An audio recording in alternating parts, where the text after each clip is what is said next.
शिव गुरु के प्रति अपना होने का भाव ठहर जाए। उसी को बोलते हैं साधना स्थली, उसी को बोलते हैं महोत्सव स्थली, उसी को बोलते हैं संगोष्ठी स्थली, जिसके निमित्त, जिस स्थापना के निमित्त, जिस प्रयोजन के निमित्त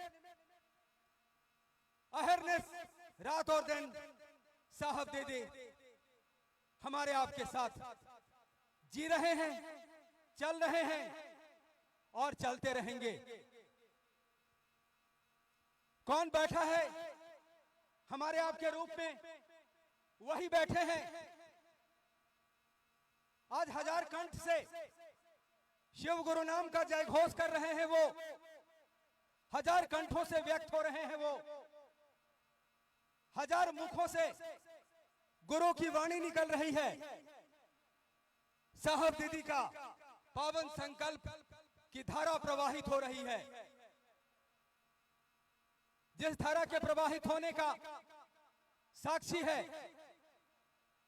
ये खाड़ पाथर की पावन भूमि रेणुकूट सोनभद्र जो उत्तर प्रदेश में अवस्थित है। सौभाग्य है हमारा आपका साहब दीदी के सानिध्य में अपने समस्त लौकिक पारलौकिक मनोकामनाओं की पूर्ति के लिए आज उपस्थित होने का।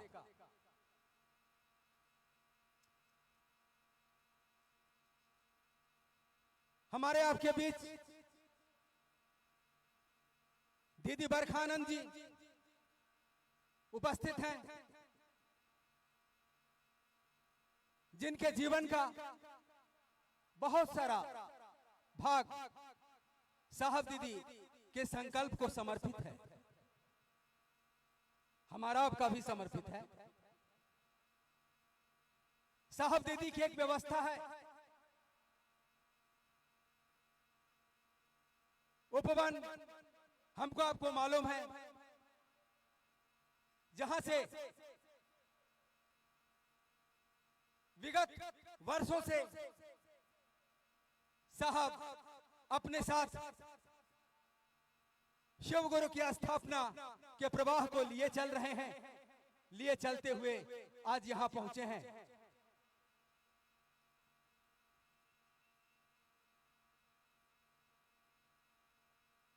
जिनकी अभिव्यक्ति को हम सुनेंगे कुछ ही पल में दीदी बरखा आनंद जी के मुखारविंद से।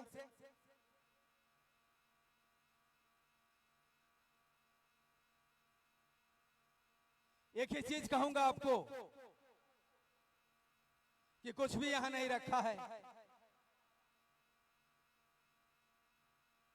न है गोरे सिकंदर, न है कब्रेदारा, मिटे नामियों के निशा कैसे कैसे, जमीनें चमन गुल खिलाती हैं क्या क्या, बदलता है रंग आसमां कैसे कैसे।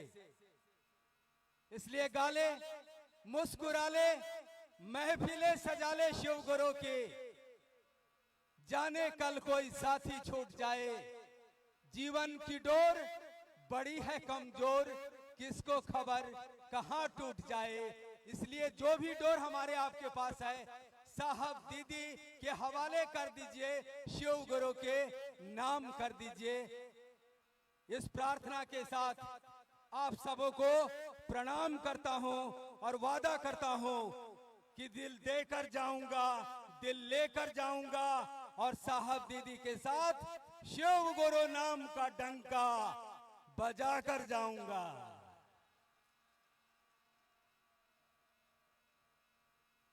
आइए अब हम आप एक भजन सुनते हैं और इस भजन के बाद सुनेंगे दीदी बरखानंद जी को, जिनके कंधे से टंगी है साहब दीदी के संकल्प की झोली और उपवन से चल रही साहब दीदी की आध्यात्मिक भार का उत्तरदायित्व भी।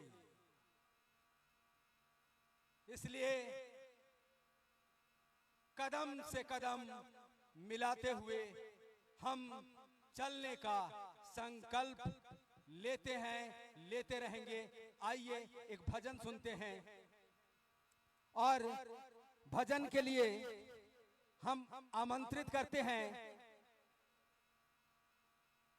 गुरु भाई विभूति नारायण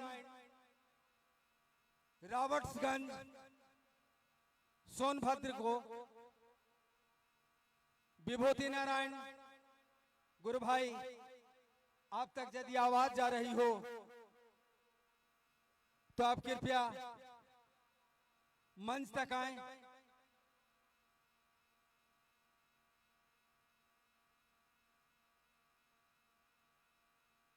और वाद्य यंत्र बजाने वाले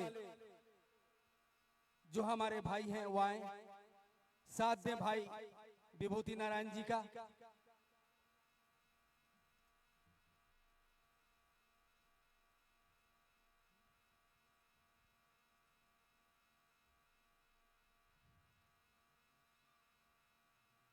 सर्वप्रथम अपने गुरु श्री को कमल चरण प्रणाम करता हूँ।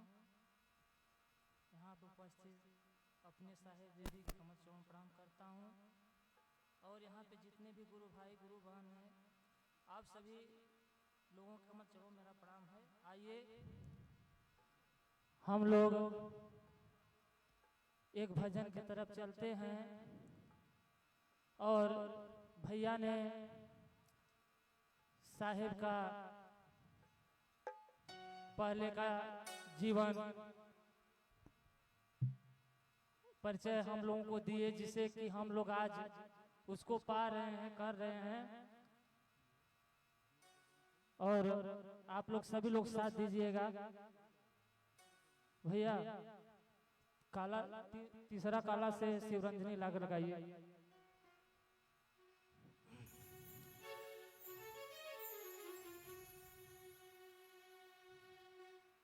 जीते हैं सबके लिए, सबके लिए मरते हैं। जीते हैं सबके लिए, सबके लिए मरते हैं। दीदी साहब ही ऐसे हैं जो सबसे प्यार करते हैं। दीदी साहब ही ऐसे हैं जो सबसे प्यार करते हैं।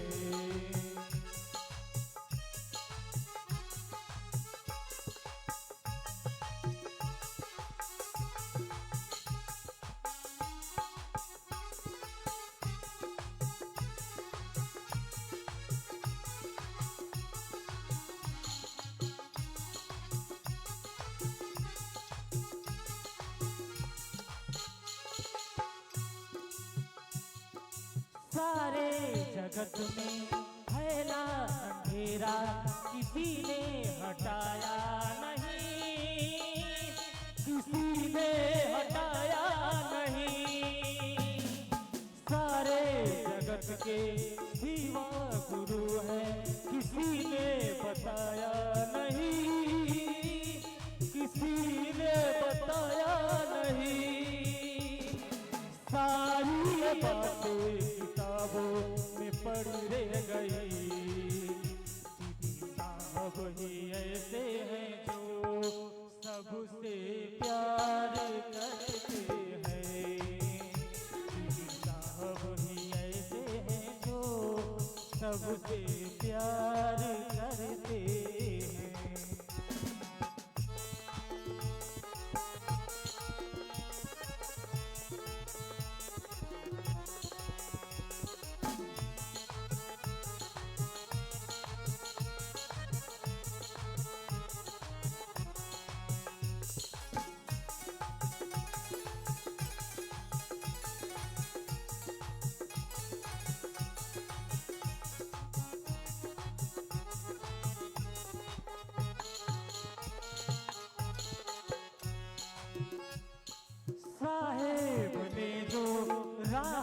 दिखाई उस पे चलते चले, उस पर चलते चले।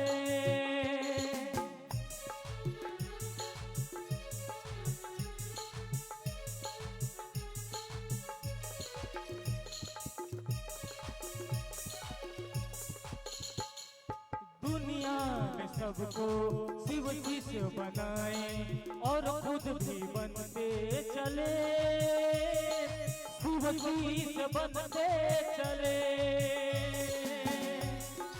ऐसे गुरु फिर मिलेंगे जगत में कहाँ, दीदी साहब ही ऐसे हैं जो सबसे प्यार करते हैं।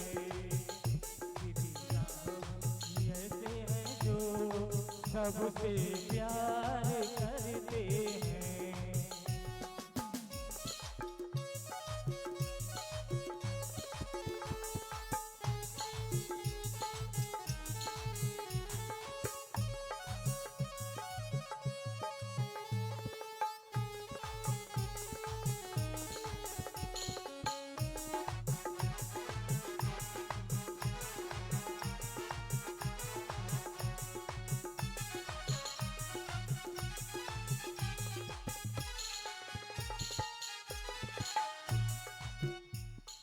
नीलम दीदी अंतिम हदों तक गुरु काज करती रही, गुरु काज करती रही। नीलम दीदी अंतिम हदों तक गुरु काज करती रही, गुरु काज करती रही। दुनिया के दुख और गमों को अपना समझती रही, अपना समझती रही। फिर भी ये दुनिया न समझे ये कैसे कहे, दीदी साहब ही ऐसे हैं जो सबसे प्यार करते हैं। दीदी साहब ही ऐसे हैं जो सबसे प्यार करते हैं। जीते हैं सबके लिए, सबके लिए मरते हैं। जीते हैं सबके लिए, सबके लिए मरते हैं। दीदी साहब ही ऐसे हैं जो सबसे प्यार करते हैं। दीदी साहब ही ऐसे हैं जो सबसे प्यार करते हैं। दीदी साहब ही ऐसे हैं जो सबसे प्यार करते हैं।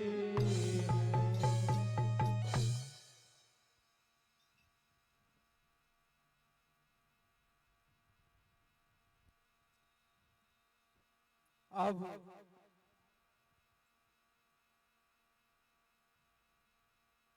हम लोग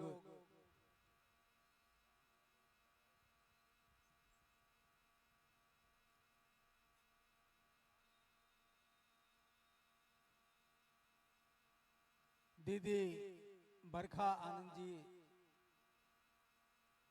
को सुनेंगे।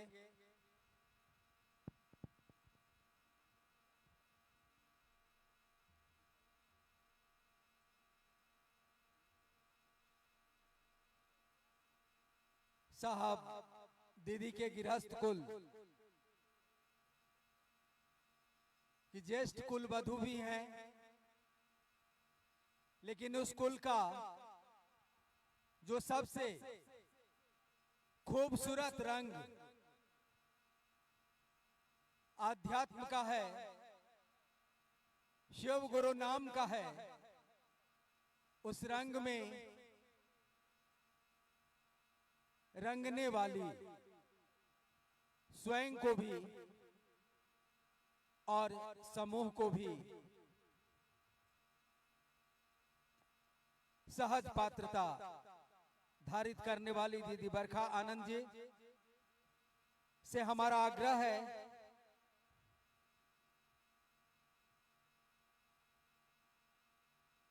कि वो मंच तक, माइक तक आए, हम लोगों के बीच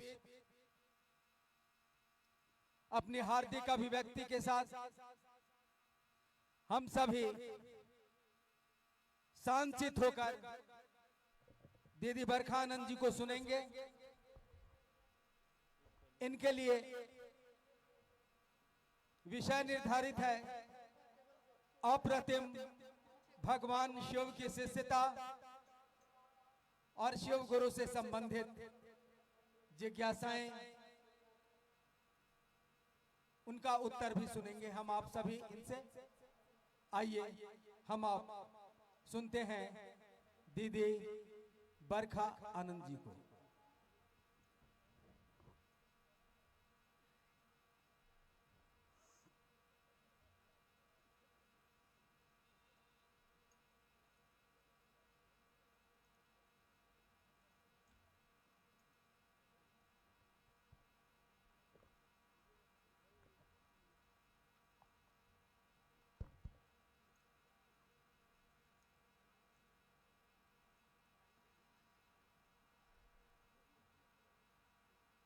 मेरे गुरु महेश्वर शिव को मेरा प्रणाम है।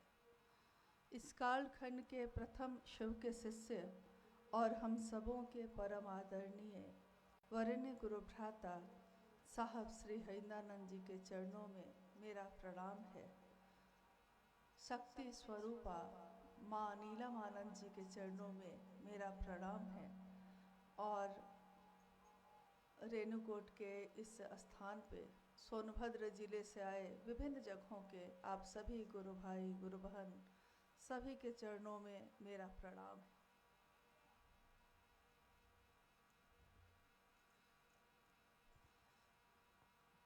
हम सबका सौभाग्य है कि आज रेणुकूट के इस धरती पे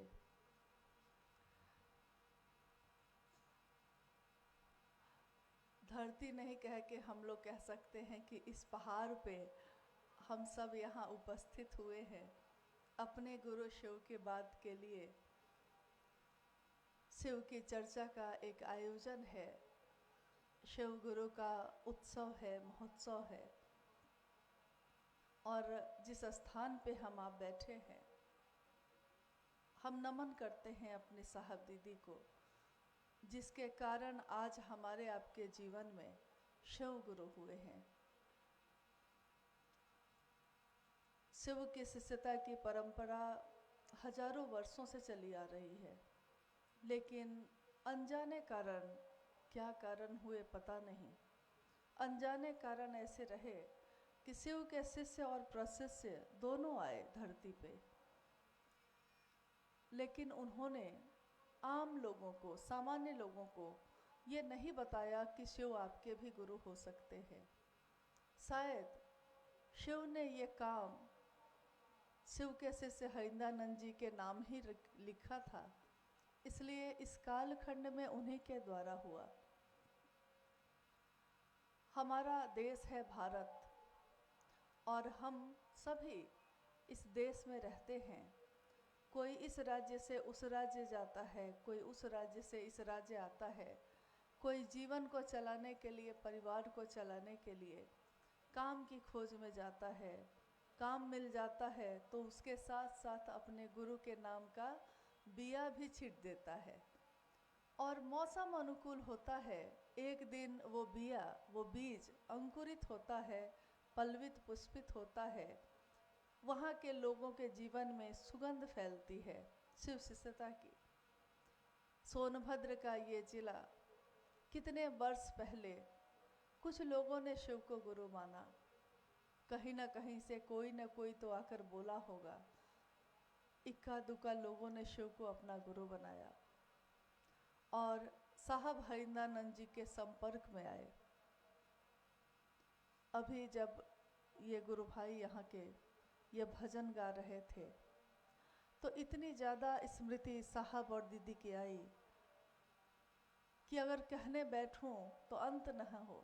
आपके जीवन में भी ऐसा होगा, आप अगर कहने बैठिएगा तो उसका अंत नहीं होगा कि ये सच्चाई है कि इस धरती पे आकर जितने भी रिश्ते मिले हैं, उन सभी रिश्तों में हम लोगों ने अपने प्राण दिए, प्यार दिया, रिश्ता बनाया।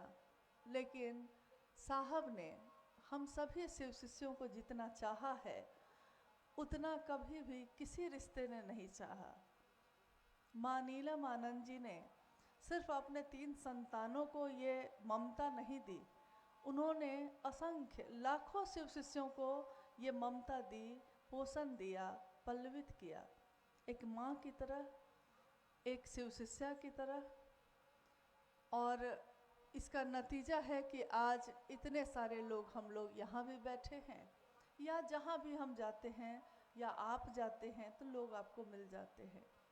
लेकिन इसकी पृष्ठभूमि यानी इस बात के सामने आने का जो आज है, इसके पीछे की कथा काफ़ी लंबी है और कांटों से भरी है। हम इस मैदान में जब बैठे हैं अभी, तो हम कहते हैं कि मैदान साफ है, दरी बिछी हुई है, लेकिन इस मैदान में आज जो दरी बिछी है, इसके पीछे भी कोई कथा होगी, कोई घटना होगी कि कोई गुरु भाई लोग जब यहाँ आए होंगे कि यहाँ एक दिन का शिव गुरु कार्य होगा, उसके लिए उन्होंने कितने दिनों तक यहाँ सफाई की होगी, इस पहाड़ वाली जगह को समतल किया होगा, और कहीं मजदूर लगाए होंगे, कहीं खुद ही अपने हाथों से किया होगा। इसको समतल करने में उनके हाथ घायल भी हुए होंगे, होते ही हैं। जब हम कुदाल उठाते हैं, जब हम बराबर करते हैं ज़मीन को, तो हमारे हाथ घायल हो जाते हैं, थक जाते हैं। एक दिन का काम अगर ऐसा है, उसमें तो हम इतना थक जाते हैं। धरती पे आध्यात्म के जगत में आज तक किसी ने ये नहीं कहा कि हर व्यक्ति के गुरु शिव हो सकते हैं। साहब हरिंदरानंद जी ये पैगाम लेकर आए, उन्होंने विचारों में शिव को गुरु बनाया था। तो आइए पहले हम ये जाने कि ये कौन है शिव के शिष्य, क्योंकि जो लोग पहले से यहाँ गुरु कार्य कर रहे हैं, उन्होंने आपको बताया जरूर होगा, ऐसा नहीं कि नहीं बताया होगा। लेकिन जब तक हम उसकी कद्र नहीं जानते, जब तक हम उसका महत्व नहीं समझते, किसी चीज़ की कद्र, उसकी परवाह हम तब करते हैं जब हम उसके महत्व को समझ पाते हैं। क्योंकि हमारे पास पानी बहुत है तो हम पानी का महत्व नहीं देते, लेकिन अगर कोई रेगिस्तान में भटक गया हो, कोई मरुस्थल में भटक गया हो और कहीं पानी की एक बूंद नहीं है, एक साद्वल भूमि यानी रेगिस्तान में कहीं कहीं बहुत दूर में, कहीं कहीं अचानक, पता नहीं उस ईश्वर की क्या दया है कि अचानक बीच में कहीं कोई एक टापूनुमा जगह होती है और वहाँ पे हरियाली भी होती है, पानी भी होता है, उसको कहते हैं साद्वल भूमि। अचानक मरुस्थल में भटकते किसी इंसान को साद्वल भूमि दिख जाती है, यानी एक ऐसी जगह जहाँ हरियाली भी है, पानी भी है। उस प्यासे के जीवन में उस पानी का क्या महत्व है, जब तक हम मरुस्थल में भटकेंगे नहीं, हमको बोधात्मक ज्ञान नहीं हो सकता। जब तक हमारे हाथ आग से जलते नहीं हैं, हमको पता नहीं चलता कि आग से जलना क्या होता है।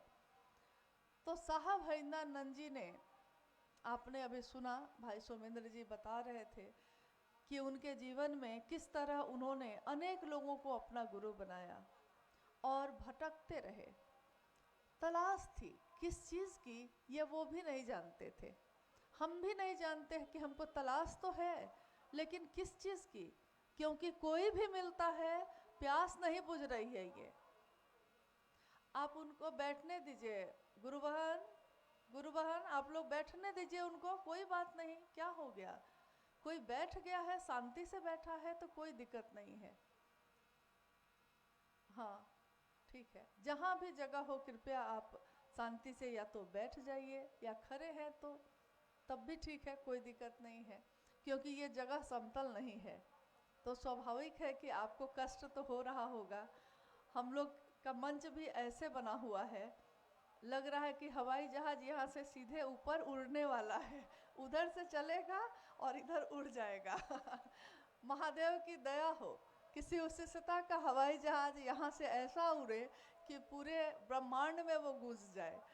महादेव की असीम दया ऐसी हो, क्योंकि ये धरती जो सोनभद्र है, इस जिले को भारतवर्ष में कैपिटल ऑफ एनर्जी कहा जाता है।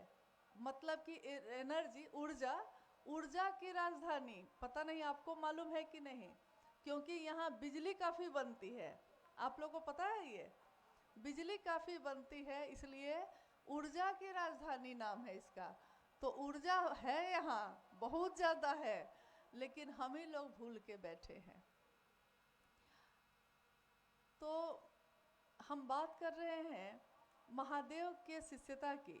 शिव गुरु के रूप में हैं और हम आप शिष्य हैं। कौन है ये शिव, जिनकी पूजा हजारों वर्षों से धरती पे होती आई है? वही महादेव। लेकिन ये महादेव मेरे कैसे अपने हैं? क्योंकि ये तो सबके हैं। जो सबका होता है वो एक का नहीं होता। ये साहब हरिंदरानंद जी की वाणी है, मेरी नहीं। उन्होंने हमेशा ये कहा, जो सार्वजनिक होता है, जो सबका होता है, उसका कोई नहीं होता, वो अकेला होता है। इसीलिए उस ईश्वर ने भगवान के रूप में, वो अकेला ही तो था। उन्होंने इच्छा की सृष्टि बनी, दुनिया बनी, लेकिन इस दुनिया में आकर हम ऐसा मगन हुए कि जिसने बनाया हम उसी को भूल गए। तो आज भी वो ईश्वर अकेला ही है।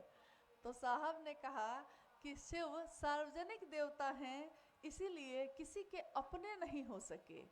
मेरा अपना, मात्र इतनी ही बात थी, लेकिन ये बात नहीं हो सकी। अब है कि ये हुआ कैसे? क्योंकि आज तक तो हमारे मन को अभ्यास नहीं था कि ऐसा हो जाता, लेकिन ये हुआ। सन 1974 में शिव के शिष्य हरिंदरानंद जी ने, वो बैठे हैं, अर्धरात्रि का समय है, 2 बज रहे हैं रात के। उन्होंने ही सुनाया था, उन्हीं के मुख से सुना था, वही वाकया याद है। 2 लगभग बज रहे हैं और शमशान का सन्नाटा है। उस शमशान भूमि में बैठे हुए उनके मन ने मुड़कर अपने जीवन को देखा। उन्होंने देखा कि पिछले 14 वर्षों से मैं अनेक गुरुओं की खोज में चल रहा हूँ, लेकिन कहीं मेरे मन को ठौर नहीं मिला, कहीं मैं रुक नहीं पाया। क्या होगा मेरे जीवन का? क्योंकि वो गुरु नहीं मिला जिसकी मुझको तलाश थी। अब मैं क्या करूं? मेरे जीवन के पिछले 14 वर्ष बीत चुके हैं। और उसी समय जब किसी का मन हारता है, कहते हैं हारे को हरि नाम, जो हारता है तब हरि मिलते हैं। जब तक मेरा अहंकार खड़ा होता है, जब तक हमको लगता है कि हम खुद कर सकते हैं, तब तक ईश्वर की प्राप्ति नहीं होती। लेकिन जिस दिन हमारा मन हार जाता है, तो वो शिव कैसे भी मिल जाते हैं। उसी के नाथ हो लिए जो उनके साथ हो लिया। जो उनके साथ हो लेता है वो नाथ ऐसे हैं, उसी के हो जाते हैं। उस अर्धरात्रि में शिवशिष्य हरिंदरानंद जी, तब तक वो शिवशिष्य नहीं हुए थे, उनका मन हार गया। हार कर, श्रांत और क्लांत होकर, निराश होकर उन्होंने सोचा कि लोग कहते हैं, मेरे घर में भी लोग कहते हैं और दुनिया में भी लोग कहते हैं कि गुरु भगवान होते हैं। बस उन्होंने इतना ही सोचा था कि जब गुरु भगवान होते हैं तो भगवान गुरु क्यों नहीं है। इतना ही उन्होंने मन में सोचा था। बाद में इसकी व्याख्या उन्होंने की तो उन्होंने कहा कि जैसे हर पुरुष के शरीर में स्त्री का भी भाग होता है, हर स्त्री के शरीर में पुरुष का भाग भी होता है, इसीलिए अर्धनारीश्वर की कल्पना की गई है। अर्धनारीश्वर यानी चाहे वो स्त्री हो या पुरुष, उसके मन में दोनों का बीजारोपण होता है। तो अगर हम कहते हैं कि स्त्री पुरुष हो सकता है, तो स्वाभाविक है इसका ठीक उल्टा भी हो सकता है, वो पुरुष स्त्री भी हो सकता है। यही बात साहब ने कही कि मैंने बस इतना ही सोचा कि जब गुरु भगवान हो सकते हैं तो वो भगवान गुरु क्यों नहीं है।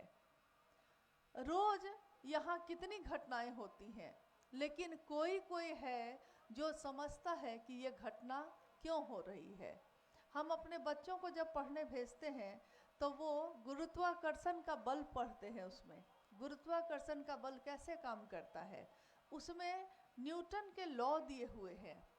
न्यूटन एक वैज्ञानिक थे, लेकिन उनके जीवन के बारे में घटना आती है कि वो अपने बगीचे में बैठे थे और सेब का पेड़ था सामने में। सेब टूटा और धरती पे गिरा। अचानक उनके मन में ये ख्याल आया था कि ये जो सेब गिरा वो नीचे क्यों गिरा, टूटा तो ऊपर भी जा सकता था, ऊपर क्यों नहीं गया, नीचे क्यों गया। देखिए, एक व्यक्ति के मन में कोई विचार अगर प्रवेश करता है तो आज दुनिया के हर जगह में जब भी भौतिक विज्ञान फिजिक्स पढ़ाया जाता है, न्यूटन का लॉ पढ़ाया जाता है। लेकिन न्यूटन का लॉ आने से पहले न्यूटन का लॉ नहीं था, लेकिन वो सेब रोज टूटकर जमीन पे गिरता था। लेकिन जानता है कोई विरला ही जानता है, कोई जौहरी ही हीरे की कद्र करता है। उस दिन भी एक विचार ही था जो उस सन्नाटे में साहब हरिंद्रानंद जी के मन में गूंज गई कि वो भगवान ही गुरु क्यों नहीं है। और भगवान वो शिव को कहते थे, उन्होंने शिव को ही गुरु बना लिया। लंबा समय बीता, आगे का 8 साल बीता। 1974 में उनका विवाह दीदी नीलम आनंद जी से 1972 में हो चुका था। 2 वर्ष बीत चुके थे। एक पत्नी के तौर पे उन्होंने माँ नीलम आनंद जी के साथ अपनी व्यथा को बांटा था। उन्होंने उनको कहा था कि नीलम, मैं कितने वर्षों से गुरु की तलाश में हूँ, लेकिन ये तलाश पूरी नहीं हुई। 1974 में जब साहब ने शिव को गुरु बनाया तो उन्होंने पहली चिट्ठी लिखी माँ नीलम आनंद जी को। उस समय आपसे ज़्यादा दूर नहीं है, पलामू में ही है। पलामू में मनातू गढ़ है, वहीं पे उनका जन्म स्थान है। तो उस समय माँ नीलम आनंद अपने मायके में थी। साहब हरिंद्रानंद जी उस समय पटना में लॉ कॉलेज में कानून की पढ़ाई कर रहे थे। उन्होंने अपनी पत्नी, जो आपके मन के ज़्यादा नज़दीक होगा, कोई ज़रूरी नहीं है कि वो पत्नी हो या पति हो, कोई ज़रूरी नहीं है कि कोई रिश्ता हो, लेकिन मन जिससे ज़्यादा जुड़ा होता है, हम अपनी खुशी भी उसी के साथ बांटते हैं, अपना दुख भी उसी के साथ बांटते हैं। उन्होंने आज चिट्ठी लिखी कि मैंने शिव को गुरु बना लिया है, तुम भी शिव को गुरु बना लो। माँ नीलम आनंद जी को बहुत तसल्ली मिली, उनके मन को खुशी हुई कि आखिर मेरे पति को एक ठौर मिला। और उसके बाद के 8 वर्ष बीत गए, एक लंबा समय। 8 वर्ष मामूली नहीं होता है, लेकिन इन 8 वर्षों में कितने चमत्कार, कितनी घटनाएं उनके जीवन में हुई। और उसमें से बहुत सारे घटनाएं तो पाटन में रहते हुए हुई। पाटन एक ब्लॉक है जो मनातू ब्लॉक के बगल में है, जहाँ पे साहब हरिंद्रानंद जी बीडीओ के रूप में उनका तबादला हुआ था। वो वहाँ के बीडीओ थे उस समय। और उसी क्वार्टर में अनेक घटनाएं हुई। आज वो क्वार्टर अब खंडहर है, लेकिन कभी उसी में साहब हरिंद्रानंद जी और दीदी नीलम आनंद जी का बसेरा था।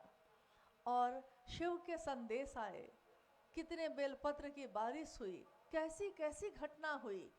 सामान्य लोग जब सुनेंगे इन घटनाओं को शायद उनको विश्वास भी ना हो, लेकिन जिन लोगों ने अपनी आंखों से देखा है, उन्होंने देखा है कि कैसी अद्भुत घटनाएं हुई। ये घटनाएं उस समय क्यों हुई, क्यों आज नहीं होती, क्यों उस समय हुई? क्योंकि सामान्य जन में ये बात उतरी नहीं थी कि शिव गुरु हैं। दुनिया चमत्कार को नमस्कार करती है, इसलिए शिव ने कहा कि चलो हरिंद्रानंद, तुम चमत्कार ही चाहते हो तो पहले चमत्कार ही ले लो। आगे 8 वर्ष तक चमत्कार ही होते रह गए, ऐसे ऐसे चमत्कार कि साहब जिसको जो कहते सो हो जाता, जो सोचते सो हो जाता। उन्हीं के जीवन में उनको पता है कि मैं यहाँ से निकलूँगा और एक्सीडेंट होगा। वो घर से कह के निकले हैं नीलम आनंद जी को, दीदी नीलम आनंद जी को घर से कह के निकले, नीलम आज तो मेरा मेजर एक्सीडेंट होने वाला है। मामूली बात नहीं है ये। जिसको पता है कि मेरा एक्सीडेंट होने वाला है वो निकले हैं और गाड़ी में बैठकर चले गए, और सच में उधर से जब लौटे हैं तो पट्टी बांध बूंद के उधर से लौटे हैं। मालूम है, लेकिन उन्होंने काल को नहीं रोका, उन्होंने शिव से इसके लिए कोई याचना नहीं की। हमको आपको समझना होगा कि उसके बाद अब साहब के जीवन में ये बात आई, 1 साल बाद नमः शिवाय आया हवा के झोंके के साथ, सांस में नमः आया शिवाय उतर गया। ये घटना भी 1 साल में हो गई, तो वो खुद नमः शिवाय का जप भी करने लगे, लेकिन अभी तक उन्होंने लोगों से नहीं कहा है। अगले 8 वर्षों के बाद यानी 1982 में जब वो मधेपुरा गए, तो मधेपुरा में उन्होंने कुछ लोगों को बुलवाया और उनसे बात की कि क्या आप लोग आज भी तपस्या साधना ही कर रहे हैं? अगर कुछ मिल गया है तो ठीक है, नहीं मिला है तो शिव को गुरु बना लीजिए। उन लोगों ने कहा कि हुजूर मालिक आप क्या नई बात कह रहे हैं, ये तो हम लोग को मालूम ही है कि शिव गुरु हैं। ये सुनकर साहब को बड़ा आश्चर्य हुआ।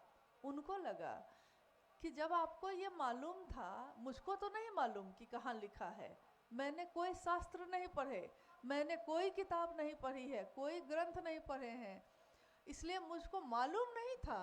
मेरे मन में ये पैदा हुआ खुद, तो मैंने माना।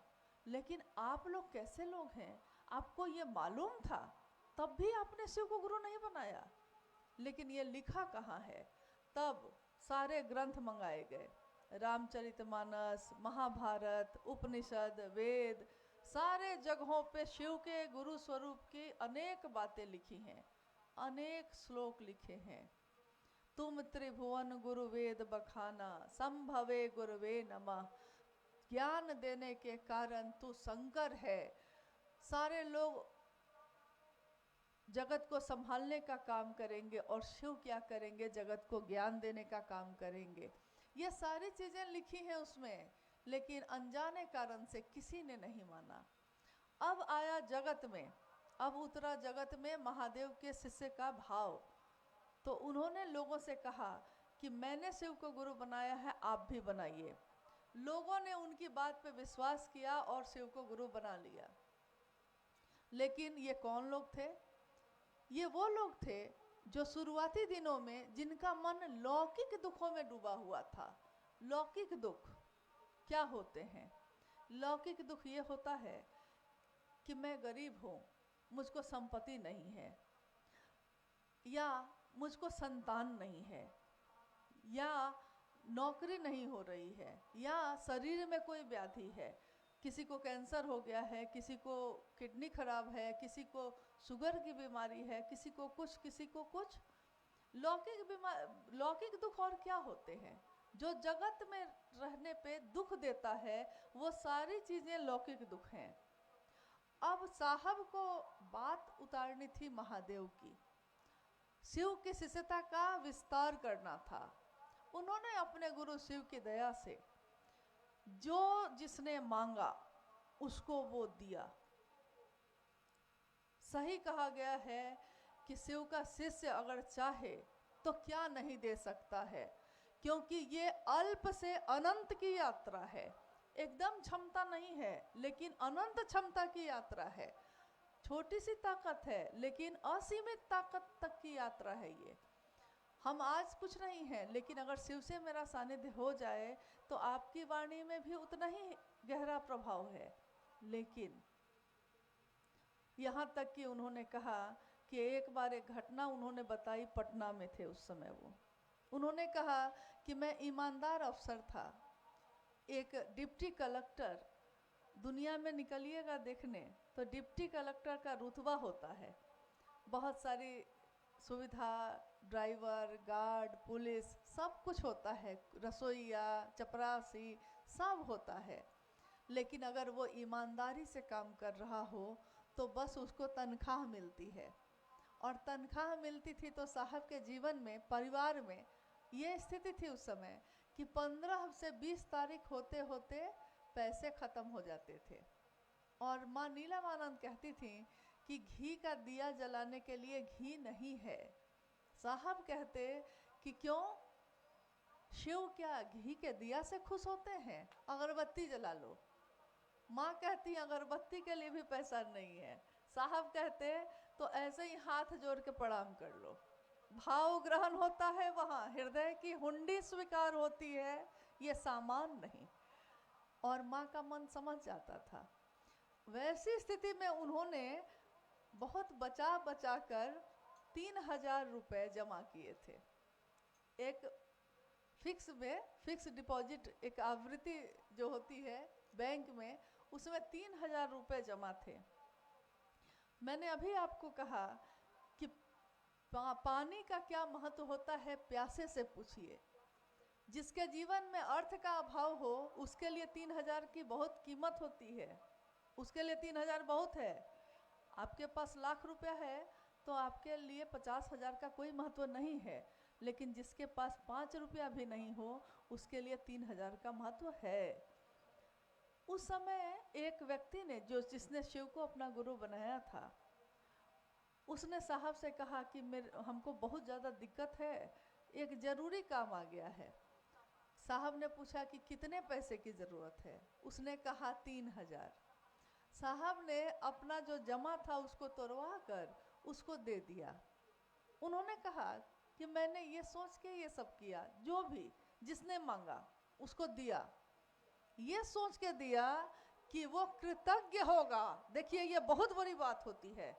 ये सोच कर दिया कि वो एहसान मानेगा शिव का और शिव के नाम का डंका बजा देगा धरती पे। ये सोच कर दिया था।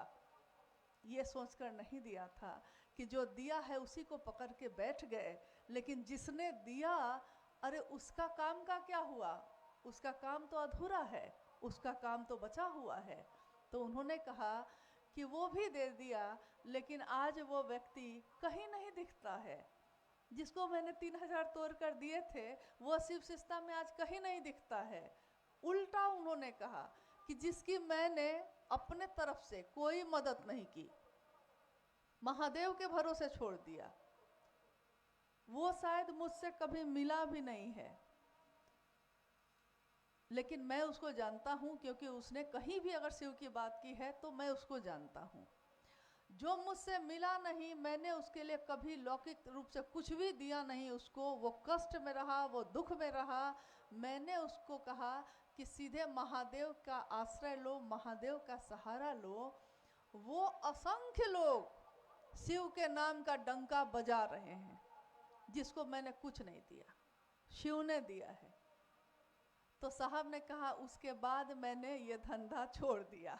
मैंने कहा कि मैं अब ये काम नहीं करूँगा। अब आपको सुख लगे कि दुख लगे, आप महादेव से जुड़िए और महादेव से लीजिए। लेकिन इस तरह से उनकी यात्रा जब आगे बढ़ती चली गई,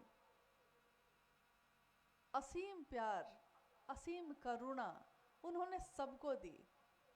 आज इन पहाड़ों में, इन जंगलों में शिव के नाम का दिया जलता है। किसके कारण जलता है? कौन है जो जलाकर जाता है? कौन है जो दिए से दिए को जलाता है? शिष्यों की कुटिया में गुरु का सितार बोले। शिष्यों की कुटिया है ये, और इसमें गुरु का सितार बजता है। ये मामूली बात नहीं है। हम अपने जीवन के झंझावात में भी, हम अपने जीवन के उतार चढ़ावों में भी शिव को नहीं भूलते। आज तक के इतिहास में, हजारों वर्ष का इतिहास है हमारा भारत, इसका प्राचीन जब समय रहा है, हमारे पूर्वज बताते थे या हमने किताबों में पढ़ा है कि उस समय गुरुकुल हुआ करते थे।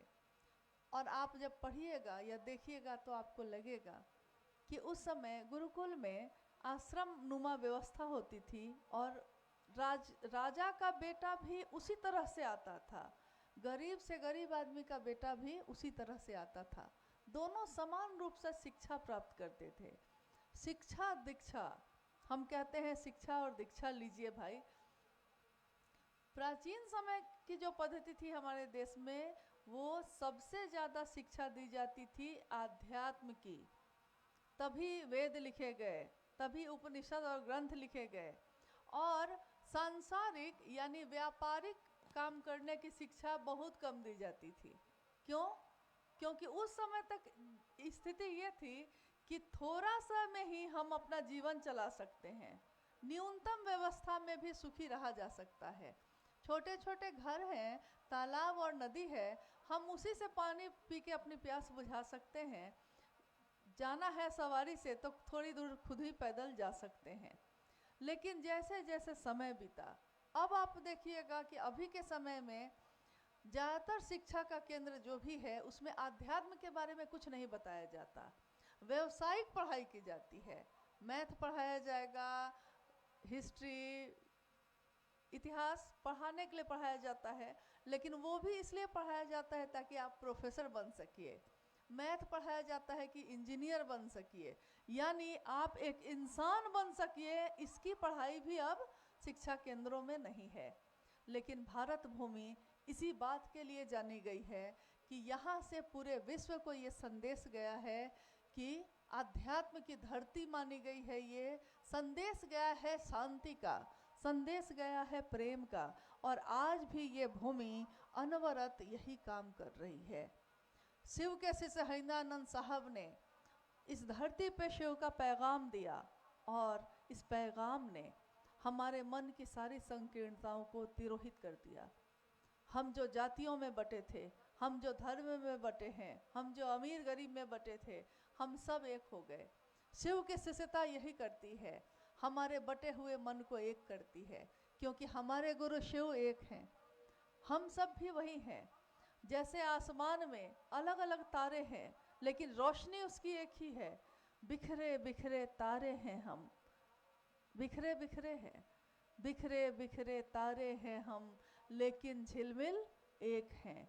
शिव के शिष्यता का भाव हमारे आपके सबके दिलों में एक है। हम अपने जीवन में चाहे जो दुख पाते हों, सुख पाते हों, लेकिन शिव के नाम का जब स्मरण करते हैं, शिव का नाम जब बोलते हैं, तो हमारा मन एक ही भाव से भर जाता है। वो है शिष्य का भाव, शिव के लिए भाव। कृतज्ञ है वो। हम कृतज्ञ होंगे अगर साहब और दीदी के, तो हम अपने जीवन में इस काम को सबसे ज़्यादा करेंगे। आइए, हम लोग कुछ जिज्ञासा है तो उस पर भी बात करने की कोशिश करते हैं। आप लोग कष्ट में तो बैठे हैं, कष्ट में इसलिए कि ज़मीन तो है, मतलब पहाड़ तो है, लेकिन कोई ऊंचाई पे बैठा है, कोई ढलान पे बैठा है, तो देखने में थोड़ी दिक्कत हो रही होगी। लेकिन महादेव का स्मरण कर लीजिए, साहब दीदी की याद कर लीजिए। कोई जिज्ञासा है? जिज्ञासा है, जिज्ञासा मन की स्थिति है। लिख के भेजा है गुरु भाई ने, साहब दीदी का साथ, महादेव गुरु की दया, मेरा मन अनुभूत करता रहता है, लेकिन फिर भी मेरे मन की प्यास नहीं बुझ रही है। कृपया दीदी उपाय बताया जाए। देखिए, जिज्ञासा नहीं, ये मन की अपनी बात है, अनुभूति है। और अनुभूति ये है कि शिव की दया का एहसास हम करते हैं, साहब दीदी की उपस्थिति का एहसास भी हम करते हैं, उनके प्रेम का भी, लेकिन मन की प्यास नहीं बुझती। और प्रेम का ये गुण है, जितना मिलेगा प्यास उतनी ही बढ़ती है। जिससे हम प्रेम करते हैं वो कहता है कि मैं तुमको बहुत प्रेम करता हूँ। अगर कह रहा है वो, तो हम उसको कहते हैं और कहो, एक बार और कहो। फिर कहता है आई लव यू, लेकिन हम कहते हैं कि नहीं और कहो। फिर अगले दिन फिर कहते हैं कि कल जो तुमने कहा था फिर से कहो। एक बच्चा अपने माँ के पास जाता है दौड़ के, माँ कहती है आई लव यू, बेटा कहता है आई लव यू टू, मैं भी तुमको प्रेम करता हूँ। देखिए, ये प्रेम एक ऐसी आग है जो पैदा हो जाए, चाहे शिव के लिए हो जाए, साहब दीदी के लिए हो जाए, तो ये प्यास बुझती नहीं है। ये लौ और भड़कती है। और साहब ने यही कहा कि हंगामा खड़ा करना मेरा मकसद नहीं है, बहुत भीड़ हो जाए, बहुत हंगामा हो जाए, ये मेरा मकसद नहीं है। मेरी कोशिश है कि ये सूरत बदलनी चाहिए, चाहे मेरे दिल में जले, चाहे तेरे दिल में जले, लेकिन ये शिष्यता की आग जलनी चाहिए, सदैव जलती रहे ये आग। प्यास नहीं बुझना अच्छी निशानी है, मतलब प्रेम है, तभी ना नहीं बुझ रही है। और एक जिज्ञासा, भगवान शिव और गुरु शिव एक ही हैं या दोनों दो हैं? जिज्ञासा आपने सुनी है। भगवान शिव और गुरु शिव दोनों एक हैं या अलग हैं? हैं तो एक ही, क्योंकि शिव के ईश्वर के रूप में ही ये सारे रूप हैं। जैसे एक व्यक्ति के रूप में मेरे आपके भी अनेक रूप हैं, स्वरूप हम लोग का बहुत सारा है। एक इंसान पैदा होता है तो बच्चा है एक, लेकिन वो बच्चा जैसे ही पैदा होता है उसके अनेक रिश्ते हो जाते हैं। किसी का पुत्र है, किसी का पोता है, किसी का भाई है, थोड़ा बड़ा हो जाता है, थोड़ा युवा अवस्था में आता है, किसी का पति हो जाता है, किसी का पिता हो जाता है।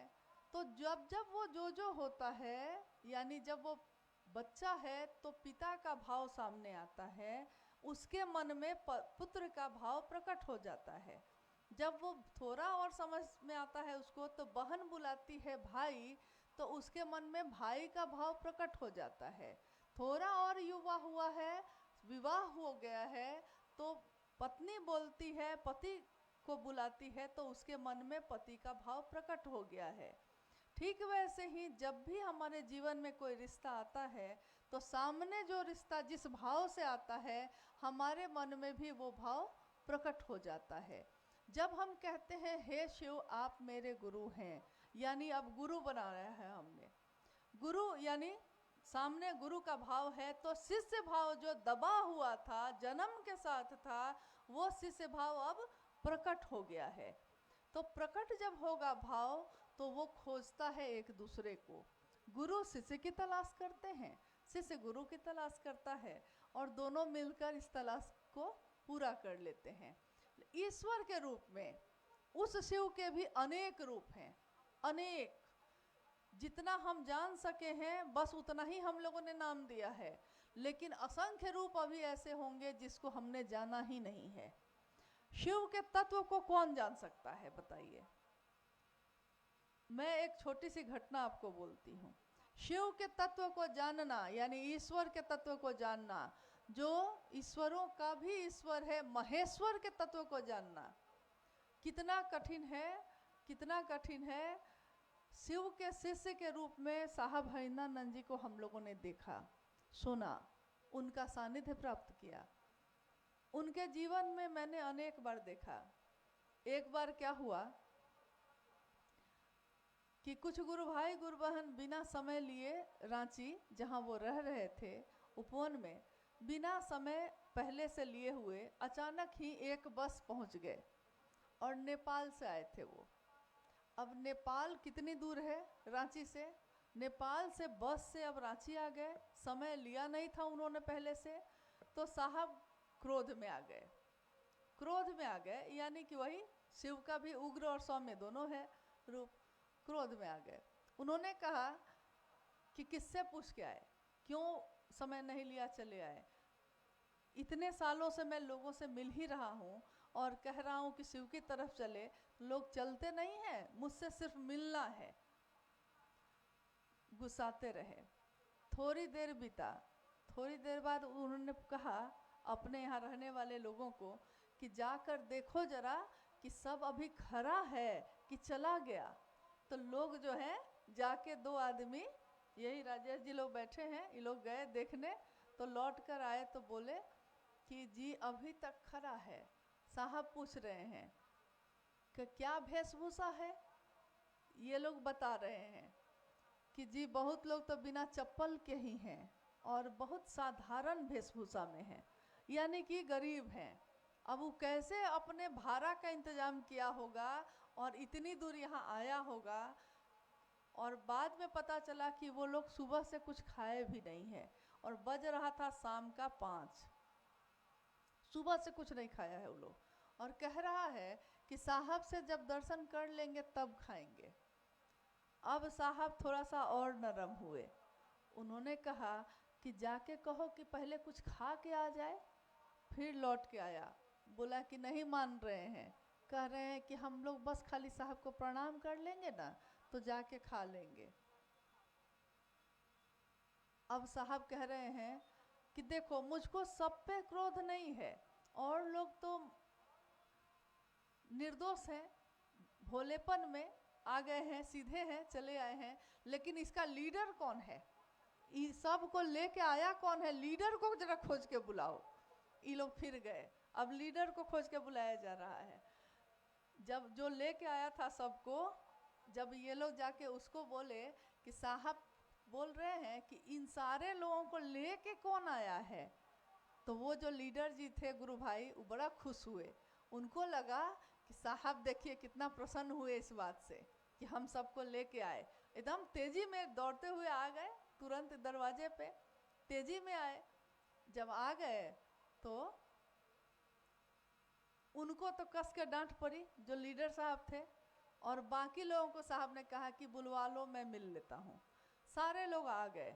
अब साहब कह रहे हैं कि जरा जाके पैसा लेके आओ तो 5,000 रुपया, यही राजेश जी को, जरा पैसा लेके आओ तो 5,000। हम लोग कह रहे हैं कि अभी थोड़ी देर पहले हम लोग पे भी गुस्साए थे, खूब गुस्साए कि आप लोग से लोग पूछता नहीं है, ये सब पूछ के गुस्सा उसा लिए। पैसा लेके जब ये लोग आए तो बोले कि तुम लोग देखो सुबह से कुछ खाए नहीं हो और खाली पैर हो, तो सबसे पहले तुम लोग जाओ और खाना खाओ। और इनको बोला गया कि पैसा दो इन लोग को मेरे तरफ से खाना खाने के लिए। तो ये जब देने के लिए बढ़े तो साहब ने कहा लीडर को मत देना, लीडर को नहीं देना है, जो दूसरा कोई बुजुर्ग है उसको दो, वो जरूर ईमानदार होगा। खैर दे दिया गया, बात आई गई हो गई। फिर वो लोग खुशी खुशी गए, खाना भी खाए, फिर लौट भी गए। ऐसी कितनी घटनाएं हुई हैं कि सामने देखिएगा तो लगेगा कि वो तो क्रोध में थे, वो तो ऐसा बोल रहे थे, या उन्होंने तो गाली दे दी है, लेकिन उसमें हमारा कितना कल्याण है, कितना शुभ है, ये हम नहीं सोचते। तो जब हम एक शिव के शिष्य के तत्व को नहीं जान पा रहे हैं, सोचिए हम कह रहे हैं ईश्वर महेश्वर शिव, उसके तत्व को हम जान सकेंगे वो कैसा है, शिव कैसा है, दिखता कैसा है, मिलने पे कैसा होगा, पता नहीं। क्योंकि एक बार 4 अंधे जा रहे थे रास्ते में एक हाथी था। शिव की अवधारणा के बारे में साहब ने जब भी कहा तो उन्होंने इस घटना का जिक्र किया है। रास्ते में एक हाथी था और 4 अंधे जिनको आंखों से दिखाई नहीं दे रहा था, वो लोग जा रहे थे। तो एक ने हाथी के पैर को पकड़ लिया और कहा कि किसी ने कहा हाथी है तो कैसा है, पैर को पकड़ लिया और कहा कि ये जो है शंकु रूप में है, खंभे जैसा है, खंभा जैसा है, मोटा गोल है, खंभा है। दूसरे ने उसकी सूंड को पकड़ लिया, उसने कहा कि ये पाइप जैसा है। तीसरे ने उसके कान को पकड़ा, उसने कहा ये पंखा जैसा है। तो साहब ने कहा कि यही है दुनिया के लोगों की शिव के लिए अवधारणा। जिसने शिव को जैसे पकड़ा, उसने कहा कि शिव कैसा है तो ऐसा है, शिव कैसा है तो महाकाल है। जिसने महाकाल के रूप में दर्शन कर लिया, उसने कहा कि महाकाल है। जिसने महामृत्युंजय के रूप में दर्शन किया, उसने कहा महामृत्युंजय है। जिसने वैद्यनाथ के रूप में दर्शन कर लिया, उसने कहा कि वैद्यनाथ है वो। यानी शिव के जिस रूप से जो जैसे मिला, उसको उसी रूप का लाभ मिला। अब उसी शिव के एक रूप की बात साहब ने कही कि शिव से ईश्वर के रूप में आप संपत्ति मांग सकते हैं, धन दौलत मांग सकते हैं, या बहुत सारी चीज़ों की मनोकामना की पूर्ति कर सकते हैं, लेकिन अगर उसको संभालने का ज्ञान ही नहीं होगा तो क्या होगा लेकर। संभालने का ज्ञान भी गुरु देते हैं, और अगर वो ईश्वर ही उसी का एक रूप है, जगत गुरु शिव का रूप, तो क्यों नहीं हम लोग उसी शिव को सीधे गुरु मना ले। हम सामान्य लोग हैं, हम सोचते हैं कि पता नहीं शिव ईश्वर के रूप में हम पे दया करेंगे कि नहीं, लेकिन उन्होंने ये कहा कि मैंने परीक्षा की है, आपकी परीक्षा प्रार्थनीय है, यानी शिष्य ने गुरु की परीक्षा की है। ये 8 वर्षों तक उन्होंने देखा है कि शिव गुरु के रूप में काम करते हैं कि नहीं, वो दया करेंगे कि नहीं। हमारी जो स्थिति है, हमारा जो जीवन है, हम सामान्य लोग हैं, साधारण लोग हैं, हम शिव के पास अपने मनोकामना को लेकर जाएंगे ही, ये तो हमारा स्वभाव है। मेरे पास संतान नहीं है, हमको चाहिए, महादेव चाहिए, मेरे पास संपत्ति नहीं है, महादेव हमको दे दीजिए, रोटी तो दीजिए कम से कम। हम सामान्य लोग अपनी मनोकामना की पूर्ति लेकर शिव के पास जाएंगे, ये तो हमारा स्वभाव है। लेकिन शिव गुरु के रूप में उसी मन में, हमारे मन में धीरे धीरे एक चिन्मयी उद्वेलन पैदा करते हैं, एक शुभ विचार भरते हैं, जो धीरे धीरे हमारे मन को शिव की तरफ मोड़ देता है। चले थे दूसरे राह और पहुंच गए कहाँ। शिव ही हमारी मंजिल है, शिव ही हमारे रास्ता है, गंतव्य है, गति है, सब कुछ शिव है। तो इस रास्ते पे चलने वालों के लिए शिव धीरे धीरे अपने तरफ चलने का परिमार्जन करते हैं, अपने तरफ बढ़ाते हैं। तो ईश्वर के रूप में उन तक पहुंचना बहुत कठिन है, लेकिन गुरु के रूप में शिष्य कोई पात्रता नहीं रखता, कोई योग्य नहीं है, तब भी शिव के पास सीधे पहुंच सकता है। तो ज़्यादा आसान है कि आप शिष्य के रास्ते से, शिष्य भाव से उस शिव के नज़दीक हो सकते हैं।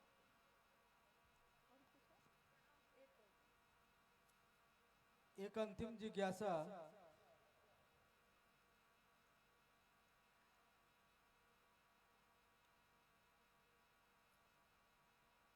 ये जिज्ञासा गुरु बहन मीना देवी, रूपा कुमारी, धनंजय कुमार, सब लोग इस जिज्ञासा में शामिल हैं। नमः शिवाय से प्रणाम गुरु को 108 की गिनती से करते हैं, क्या 1-2 बार अधिक हो जाएगा तो कोई दिक्कत है क्या? महादेव को और इसी के साथ एक जिज्ञासा इन लोगों का है कि बहुत लोगों को समझाते हैं, बहुत समझाते हैं, लेकिन फिर भी शिव को अपना गुरु नहीं बनाते हैं, क्या करें? कृपया कुछ भी बताइए। तो पहली जिज्ञासा क्या है कि नमः शिवाय 108 बार करते ज्यादा हैं, हो जाए तो क्या करें?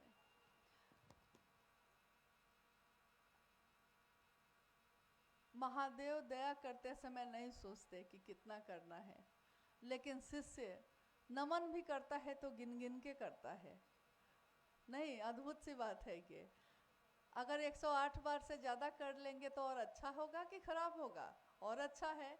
और 108 की माला जगत के लिए है, लौकिक कामनाओं की पूर्ति होती है उससे। लेकिन शिव के शिष्य, एक छोटी सी किताब है शिष्यानुभूति, साहब हरिंदरानंद जी के द्वारा लिखी गई है।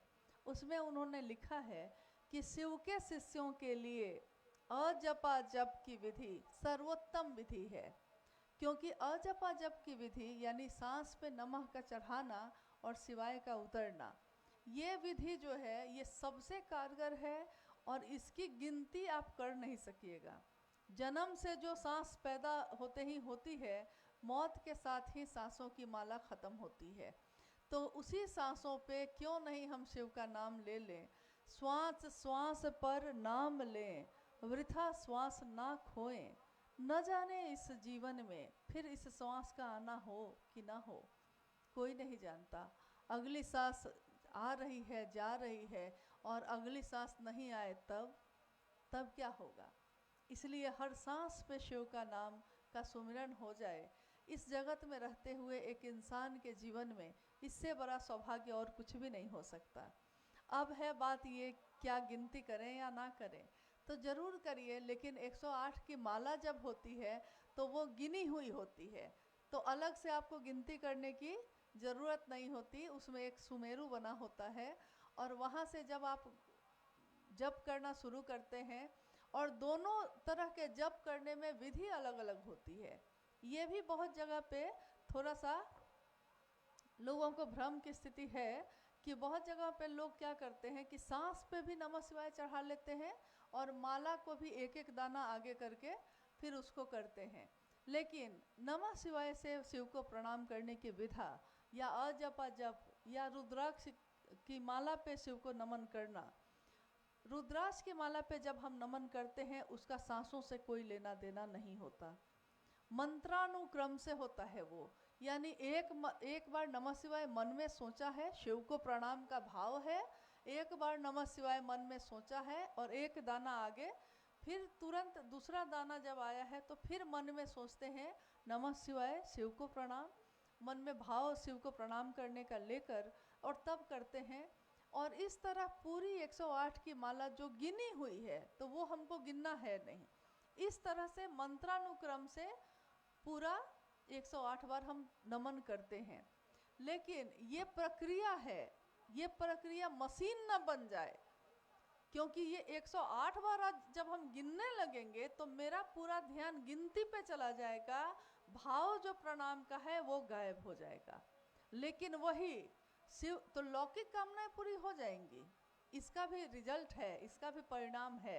लेकिन लौकिक और पारलौकिक दोनों सिद्ध हो जाए, इसके लिए सर्वोत्तम विधि है अजपा जप, यानी सांसों पे नमः को चढ़ाना और शिवाय को उतारना। इसमें गिनती भी नहीं है, शुरू में थोड़ा अभ्यास करना पड़ता है, लेकिन एक दिन अनायास होने लगता है। कितनी बार आप रात में सोते समय नमः चढ़ाते हैं, शिवाय उतरता है और आपको नींद आ जाती है। सुबह जब आप उठिएगा तो आपको महसूस होगा कि ये नमः शिवाय जो सांस पे चढ़ा था वो अभी भी चल रहा है। तो तीनों सूत्र जो हैं जिसके बारे में हम लोग अभी बात कर रहे थे, शिव से मन ही मन दया की याचना करना, शिव की चर्चा दूसरों से करना, दूसरा सूत्र, यानी स्वयं मेरा मन भी शिव भाव से भर जाए और जो सुनता है उसका मन भी शिव भाव से भर जाए, इस निमित्त ये करना, तब तो ठीक है। तीसरे सूत्र में शिव को प्रणाम करना, इसलिए कि शिव को प्रणाम हो जाए, गर नमन हो सके तो ये सौभाग्य है हमारा। अगर उस महादेव को नमन हो जाए तो ये हमारा आपका सौभाग्य होता है। एक नमन हो जाए तो न जाने कितने जन्म के कष्ट खत्म हो जाएं। लेकिन महादेव को नमन ही तो नहीं होता, क्योंकि सब कुछ है, भाव नहीं है। दया की याचना कर रहे हैं लेकिन लौकिक कामनाओं के लिए, शिव के लिए नहीं। आज तक हमने शिव के पास जब हम गए हैं, चाहे मंदिरों में गए हों, चाहे शिव की चर्चा भी की है, तो बहुत बार हमारी स्थिति ये होती है कि हम अपनी कामनाओं की पूर्ति के लिए शिव को चाहते हैं। शिव तुम्हारे पास आए हैं, महादेव तुम्हारे पास आए हैं, लेकिन मेरी ये बात पूरी हो जाती, मेरी ये कामना पूरी हो जाती, इसके लिए आए हैं। शिव के शिष्य हरिंद्रानंद जी ने किस कामना को लेकर शिव को गुरु बनाया था? बनाया था शुरू में चमत्कार सीखने के लिए, लेकिन जब उन्होंने अपना बना लिया तो उसके बाद ये कामना भी खत्म हो गई। तो उसके बाद का उनका जीवन ये दिखाता है कि शिव के लिए शिव को चाहा है उन्होंने। हमारे आपके जीवन में भी ऐसा हो जाए कि हम महादेव के लिए महादेव को चाहें, बेटा के लिए हम उसको चाहते हैं, पत्नी के लिए पत्नी को चाहते हैं, उसी तरह शिव के लिए शिव को चाह लें। इतना हो जाए तो ये तीनों सूत्र करने का परिणाम है। ये तीनों सूत्र कृतज्ञ होने का, कृतज्ञता ज्ञापित करने का सबसे सुंदर तरीका है। हम अपने शिव को और कुछ नहीं दे सकते। ये हवाएं उसकी, ये पहाड़ उसके, ये धुंध उसकी, इस धुंध में हैं तो उधर दिखाई नहीं देता, न जाने उधर क्या होगा। नहीं कहते हैं इस पार प्रिय मैं हूँ तुम हो, उस पार न जाने क्या होगा। हम नहीं जानते कि उस पार, जीवन के उस पार वो शिव कैसे मिलेंगे, किस तरह से मिलेंगे, लेकिन इस पार शिव मिले हैं गुरु के रूप में। तो आइए हम सब उस शिव को अपना गुरु बनाएं। अब रही बात ये कि आप दूसरों से कहते हैं कि अपना बनाओ, लेकिन नहीं बनाते। अपना बनाने का स्वभाव नहीं है हम लोगों का। तो शुरुआती दिनों में हम कहते हैं कि कम से कम ये 3 सूत्र करिएगा। पहला सूत्र भी कम से कम करिए, दया की याचना। दया की याचना मन को एक दिन समर्पित कर देती है। समर्पण की विधा है ये, भक्ति की अभिव्यक्ति है ये। और दूसरा सूत्र ये है ज्ञान की अनुपम विधा, यानी कि ज्ञान की अनुपम विधा कहा गया है, ध्यान की अनुपम विधा कहा गया है कि कोई ऐसा काम, कोई ऐसी चीज़ जो हम कहीं भी रहते हो लेकिन मेरे मन में वो चलती रहती है। पैसा रखा है मेरे पॉकेट में, पैसा नहीं बोलता है कि हम इतना रुपया, इतना सिक्का है आपके पॉकेट में। पर्स है ना रखा हुआ, उसमें क्या क्या है पर्स नहीं बोलता, लेकिन आपको मालूम है कि आपके पर्स में क्या क्या है, क्योंकि ये पर्स मेरा है, ये रुपया जो मेरे हाथ में है ये मेरा है। तो शिव भी नहीं बोलते कि मुझको अपना बनाओगे कि नहीं। जिस दिन हमारा मन शिव को अपना समझेगा तो हम कहेंगे कि ये शिव मेरा है, तुम्हारा भी हो सकता है। ये बात आज तक के प्रेम की विधा में नहीं आई है।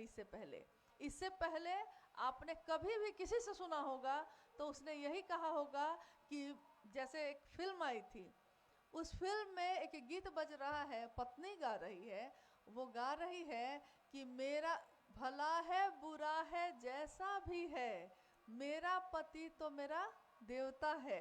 मतलब लेकिन वो मेरा है, यानी हम जिसको अपना समझते हैं उसके बारे में कहते हैं ये मेरा है। आप देखिएगा ज़्यादातर घरों में जब बेटा बड़ा हो जाता है तब तक माँ उसको बड़ा प्रेम करती है, लेकिन जब बेटे का विवाह होने लगता है तो माँ के दिल में घबराहट होने लगती है। ये बेटा आज तक सिर्फ मुझको खोजता था, मेरा था सिर्फ, अब क्या इसको बांटना पड़ेगा किसी और से। ये घबराहट जो है, यही घबराहट गुस्से के रूप में बदलने लगती है। फिर बेटे का विवाह होता है, अब स्वाभाविक है पत्नी आई है, नया नया प्रेम उमड़ रहा है तो वो समय देता है ज़्यादा। अब माँ के दिल में जो घबराहट थी कि मेरा जो बेटा मेरा था सिर्फ, ये बंट रहा है, तो ये वो बर्दाश्त नहीं कर पाती कि ये सारा गुस्सा उसको बहू पे और किसी कारण से नहीं होता है, ये जो मेरा था वो बट गया तुम्हारे साथ, ये सारा गुस्सा इस बात के लिए है। उसको अलग से उससे कोई दुश्मनी नहीं है। लेकिन आपने सोचा है कि सोचिए शिव के शिष्य की सत्ता, सोचिए शिव के शिष्य हरिंद्रानंद साहब की बात।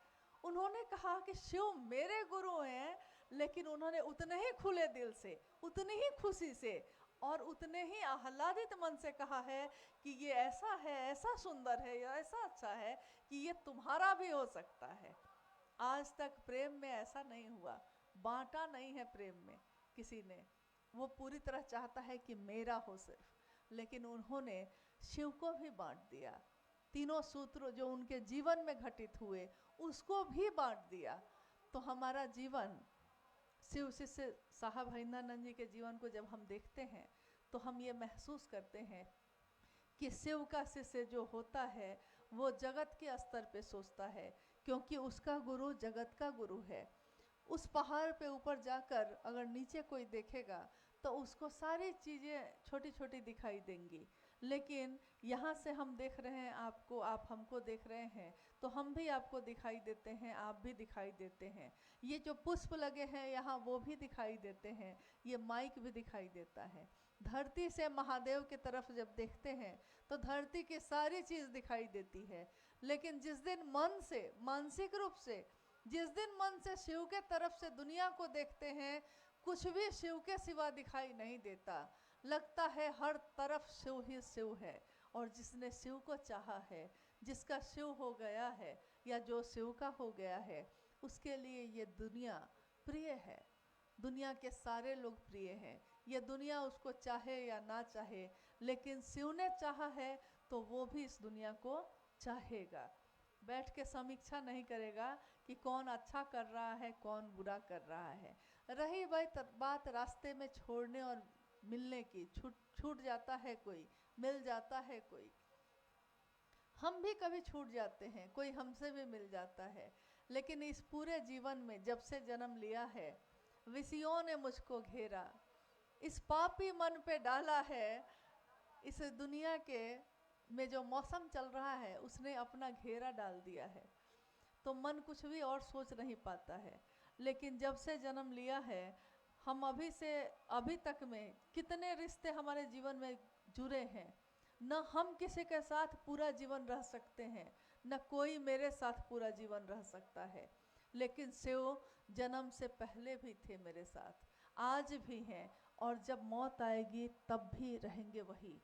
तो एक ऐसा रिश्ता जो हमेशा रहेगा। हम उसके लिए कुछ भी नहीं सोचते। हम अपने जीवन के 70-80 सालों के लिए बहुत कुछ सोचते हैं, लेकिन अपने जीवात्मा की हजारों वर्षों की जो यात्रा है उसके लिए कुछ नहीं सोचते।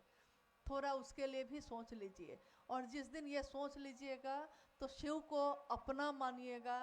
दूसरे पराये भले हो जाएं, लेकिन जो शिव को अपना मानेगा उसके लिए कोई पराया नहीं होता, सब अपने हैं।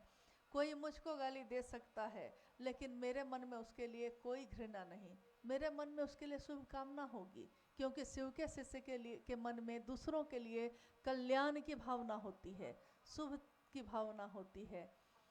आइए हम सब जो आज यहाँ इकट्ठे हुए हैं, और महादेव के काम के निमित्त, महादेव की असीम दया है कि मौसम ने बड़ी मेहरबानी की है। नहीं तो जिस समय हम लोग यहाँ पहुँचे थे बारिश हो रही थी रात में, और मुझको बड़ा अच्छा लगा जब कुछ गुरु भाई मिलने आए, तो एक गुरु बहन ने कहा, यहाँ होंगे भी वो, उन्होंने कहा कि मैं रात भर सो नहीं पाई ये सोचकर कि महादेव का कार्यक्रम होना है, कहीं ऐसा ना हो कि उस दिन भी ऐसा मौसम हो जाए।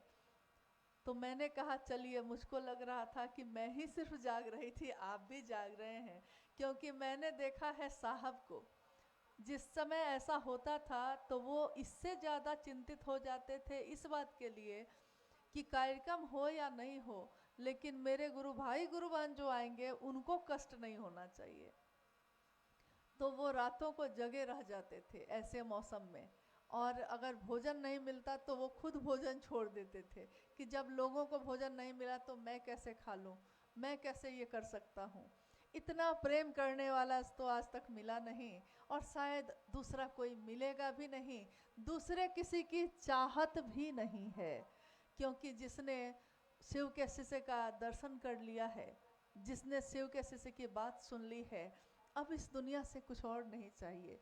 बस इतना ही संकल्प है, कोई प्यार करे ना करे, लेकिन शिव को ना भूले। साहब और दीदी की तपस्या जो इतने वर्षों तक हुई है, उन्होंने अपने जीवन का हर क्षण शिव को समर्पित किया है, ये व्यर्थ न चला जाए। हम भी इस दुनिया में नहीं होंगे, आप भी एक दिन ना होंगे। आने वाली पीढ़ी, आने वाले लोग शिव शिष्टता की मूल धारा को बढ़ाते रहें, शिव के नाम का दिया जलाते रहें, बस इतनी ही कामना है। और अपने साहब और दीदी से इसी की याचना है कि हम सभी शिव शिष्यों को वो सामर्थ्य दें जो कि वो देते ही हैं, और हम सबके जीवन को शिवमय बनाएं, सुखी बनाएं, कल्याण हो सबका। साहब और दीदी की ऐसी दया हो, महादेव की ऐसी दया हो। आप सभी के चरणों में मेरा प्रणाम।